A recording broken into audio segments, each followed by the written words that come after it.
Would like to দিয়ে আমরা বাক্য গঠন করব। উড লাইক টু ওই সমস্ত বাক্যই হয় যে সমস্ত বাংলা ক্রিয়ার শেষে তে চাই, তে চাও, তে চান থাকে।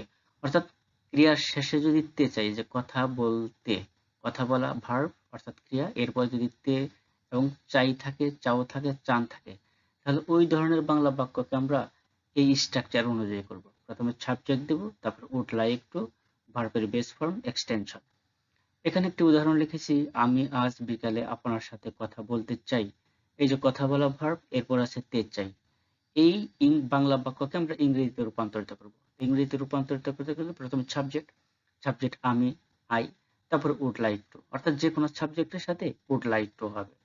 তারপর ভার্বের বেস ফর্ম, এই বাক্যে ভার্ব কথা বলা, কথা বলা ইংরেজি টক।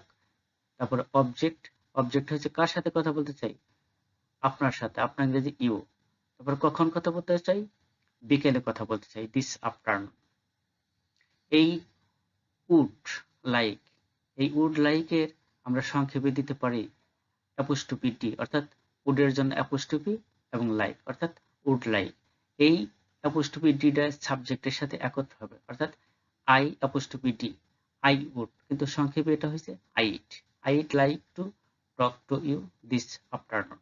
অর্থাৎ বাংলা ক্রিয়া শেষে যদি তে থাকে, সেই ধরনের বাক্যকে যদি আমরা ইংরেজিতে রূপান্তরিত করি, তাহলে প্রথমে সাবজেক্ট দেব, তারপরে সাবজেক্টের সাথে উড লাইক টু দেব, ভার্বের বেস ফর্ম দেব, তারপরে এক্সটেনশন দেব। সেন্টেন্সটি যদি প্রশ্নবোধক হয় তাহলে কি করব? সেন্টেন্সটি প্রশ্নবোধক হলে, যেমন এখানে একটি বাংলা বাক্য লিখেছি, তোমরা কি স্কুলে যেতে চাও? এই যে যেতে, এটা ভার্ব, এরপরে আছে শেষে আছে তে চাও।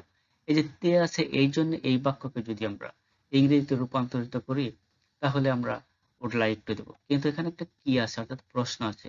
এই কির জন্য আমরা এই স্ট্রাকচার অনুযায়ী করবো। প্রথমে উড দেব, তারপরে সাবজেক্ট, লাইক টু, ভার্বের বেস ফর্ম, এক্সটেনশন। তোমরা কি স্কুলে যেতে চাও? এটা প্রশ্ন, এই জন্য প্রথমে উড, তারপরে সাবজেক্ট, তোমরা ইউ, তারপরে লাইক টু, তারপর ভার্বের বেস ফর্ম, তারপরে অবজেক্ট বা এক্সটেনশন। করিম বাজারে যেতে চায় না, subject Karim, would not like to, তারপরে যাওয়া ইংরেজি অর্থাৎ যেতে চাই ইংরেজি লিখব টু মার্কেট। সেন্টেন্সটি যদি প্রশ্নবোধক ও নাবোধক হয়, তাহলে আমরা এই বাক্যকে কিভাবে বাংলা থেকে ইংরেজিতে রূপান্তরিত করব? এখানে একটি বাক্য লিখেছি, রহিম কি ভাত খেতে চায় না?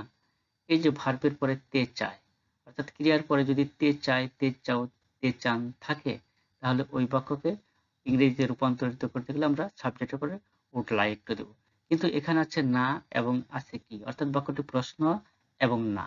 এই জন্য আমরা এই দুটো স্ট্রাকচার অনুযায়ী আমরা বাংলা থেকে ইংরেজিতে রূপান্তরিত করতে পারি। তো প্রথম স্ট্রাকচার উড দিচ্ছি, উড, তারপর সাবজেক্ট, সাবজেক্ট রহিম, তারপর not like two, not like, তারপর ভার্বের বেস ফর্ম ইট, তারপরে এক্সটেনশন। এবং এই উড এবং নট, এই যে উড এবং নট একত্র করে আমরা সাবজেক্টের আগে দিতে পারি, অর্থাৎ পূর্বে দিতে পারি। সেই হিসাবে উড প্রশ্নের জন্য উড, অর্থাৎ এই কির জন্য উড সাবজেক্টের আগে, এবং এই নার জন্য আমরা নট একত্র করে সাবজেক্টের আগে উড অনটে দিয়েছি। কিন্তু পূর্বের বাক্যে উড এবং নট কিন্তু আলাদা আলাদা। সাবজেক্টের আগে উড অর্থাৎ প্রশ্নের জন্য উড, এবং নার জন্য নট অর্থাৎ সাবজেক্টের পূর্বে উড এবং সাবজেক্টের পরে নট। কিন্তু দ্বিতীয় স্ট্রাকচার অনুযায়ী আমরা সাবজেক্টের পূর্বেই উড এবং নট একত্র করে উডন্টে দিয়েছি। সেই হিসেবে wouldn't Rahim like to eat rice. সেন্টেন্সটি যদি ডব্লিউএস কোশ্চেনের হয়, অর্থাৎ who, whom, what, which, where, when, how, এই সমস্ত ওয়ার্ড দেওয়া, এগুলো কোশ্চেন ওয়ার্ড। এই সমস্ত কোশ্চেন ওয়ার্ড দেওয়া যদি বাংলা বাক্য থাকে, তাহলে আমরা কিভাবে বাংলা থেকে ইংরেজিতে রূপান্তরিত করব? এখানে একটি বাক্য লিখছি, তোমরা কোথাও গল্প করতে চাও। কোথায়, সরি একটু ভুল হয়েছে, এখানে হবে কোথায়, তোমরা কোথায় গল্প করতে চাও। এই যে তে চাও, এই তে চাওয়ার জন্য আমরা উড লাইক টু দেব। কিন্তু এখানে একটা শব্দ আছে কোথাও, কোথাও ইংরেজি হোয়ার, ডব্লিউএস ওয়ার্ড। এই ধরনের ডব্লিউএস ওয়ার্ড যদি থাকে, তাহলে প্রথমে আমরা দেব ডব্লিউএস ওয়ার্ড, অর্থাৎ who, whom, what, which, where, when, how, এর যে কোনো একটা যদি বাংলা থাকে এবং সেই বাংলার ইংরেজিতে আমরা প্রথম দেব। সেই হিসাবে হোয়ার প্রথম, তারপরে উড, তারপরে সাবজেক্ট ইউ, তারপরে লাইক টু, তারপরে ভার্বের বেস ফর্ম। ডব্লিউএইচ কোশ্চেনটা যদি প্রশ্নবোধক এবং নাবোধক হয়, অর্থাৎ কোশ্চেনটা ডব্লিউএইচ, কখন, কোথায়, কেন, কিভাবে, এই সমস্ত কোশ্চেন ওয়ার্ড দিয়ে বাক্যটি আছে, কিন্তু তার সাথে একটা না আছে। এই ধরনের বাক্যকে আমরা কিভাবে করব? এখানে একটি বাক্য লিখেছি, তারা কেন বিদেশে যেতে চায় না।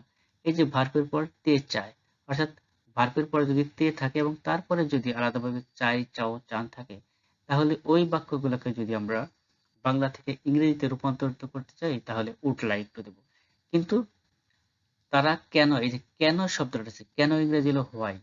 হোয়াই মানে ডব্লিউএইচ ওয়ার্ড অথবা কোশ্চেন ওয়ার্ড। এই ধরনের কোশ্চেন ওয়ার্ড যদি থাকে এবং সেই সাথে যদি না থাকে, তাহলে এই দুইটা স্ট্রাকচার আমরা ফলো করতে পারি। প্রথমে ডব্লিউএইচ ওয়ার্ড, এখানে কেন, কেন ইংরেজি হোয়াই, তারপরে উড, তারপরে সাবজেক্ট দে, তারপরে নট লাইক টু, এই যে নট দিছি, এই যে না আছে এই জন্য, তারপর ভার্বের বেস ফর্ম গো।